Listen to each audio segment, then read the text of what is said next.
Welcome back, everybody, to Plan's 10-Minute Podcast. I am your host, Ryan Diver, your podcast for all things commercial and residential property needs. I am joined today with Toni Harris from CAT Professional Development Services. Toni, how are you doing today? I'm doing wonderful, Ryan. Thanks for having me. Yeah, we appreciate you so much for taking the time, coming out and talking to us today. You definitely provide a service and that I hadn't seen before, and that's definitely one of the reasons why we wanted to get you on today. So if you could, for everybody else, kind of explain what you do at CAT and everything like that. Absolutely. Well, first, it's pronounced KAT, so very easy. Learn something new every day. Very easy to make that mistake. But at CAT Professional Development Services, where I focus solely on our industry professional in developing those soft skills that are needed to really compete in today's workforce. Whether it's multi-generational styles, the challenges that are presented there, or just an overall enhancement of skill sets that they've already have in place. But KAT Professional Development, we are geared solely towards the development of things like business etiquette. We teach business ethics, obviously, and emotional intelligence is our latest. That's our latest course content.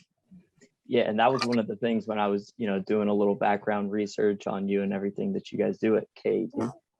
Is emotional intelligence basics. Kind of what does that entail, and what is it you really try and provide for your clients when you're teaching them that? Yeah, absolutely. One of the things that we really like to convey to our professionals, especially in the multifamily industry, is that their brand is not only important in their career, but in their personal life as well. And having a high level of emotional intelligence helps with that. Certainly, having a low level of emotional intelligence does not make you an effective leader. But by having that emotional intelligence at a level that is going to be acceptable is really what's going to pretty much enhance and develop our professionals as our young professionals as leaders in the industry and set them apart. You can have all of the letters behind your name, all of the PhDs and CPMs and ARMs, but having a very low level of emotional intelligence is not going to make you an effective leader. So this is something that absolutely helps and enhances with your brand and your management and leadership style.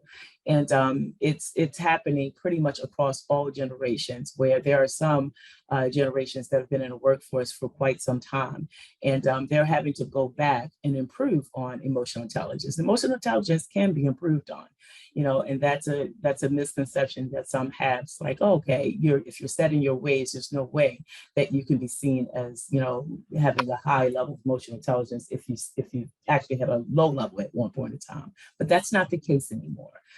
These things can be improved upon by reducing stress, understanding what triggers you, and understanding how to really monitor your emotions against the things that are happening around you. Since the pandemic, that's become even more important. Of course, yeah. I mean, everything changed once the pandemic. Now we're doing interviews over Zoom. Yeah. All It's not quite a comfortable place to be, but it is what it is. Going off on kind of what you said, where you're trying to get the most out of people, do you find that a lot of the skills that you teach are like naturally within people, or is it something you kind of have to dig out of them, or it's really just like all new information that they kind of have to learn?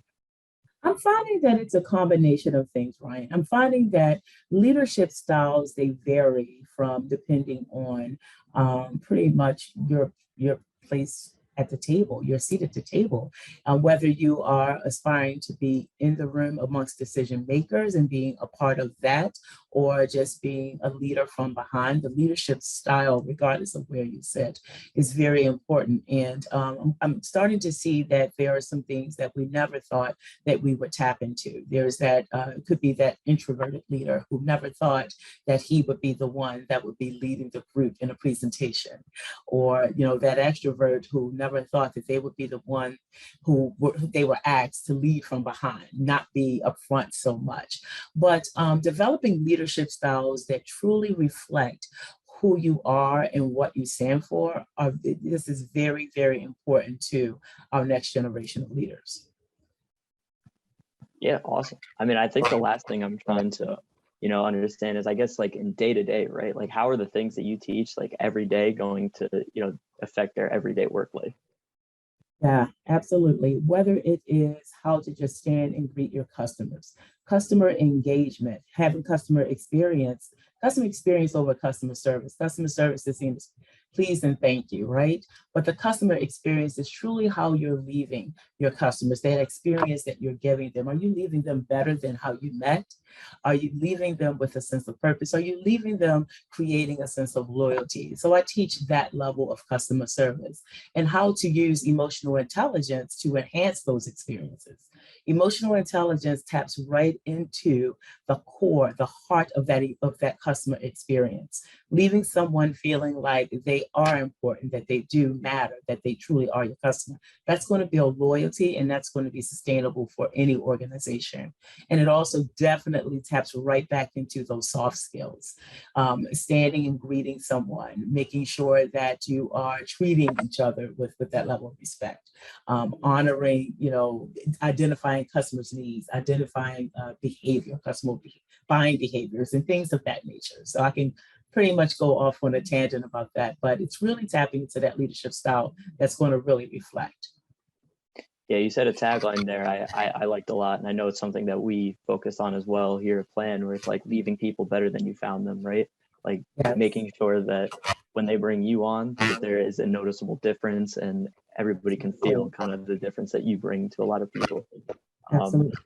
yeah, that's gonna do it for us. The 10-minute podcast, Tony. I really appreciate you coming on to talk. You had some great insight, and where can people find you? You can find me by logging on to www.kat-consulting.com. Awesome. Or you can send me an email, Tony Loves Leasing, because I really do, Tony Loves Leasing at gmail.com. Awesome. We'll have that on the screen for you. Everybody will be able to find you. Tony, we really appreciate you once again for coming on. Everybody, if you could like and subscribe, you can find this and more podcasts we've done in the past, and more will be in the future on Spotify, Apple Podcasts, YouTube, wherever you kind of get them. You'll be able to find us there. Until next time, thank you. Right. Thank you, Ryan.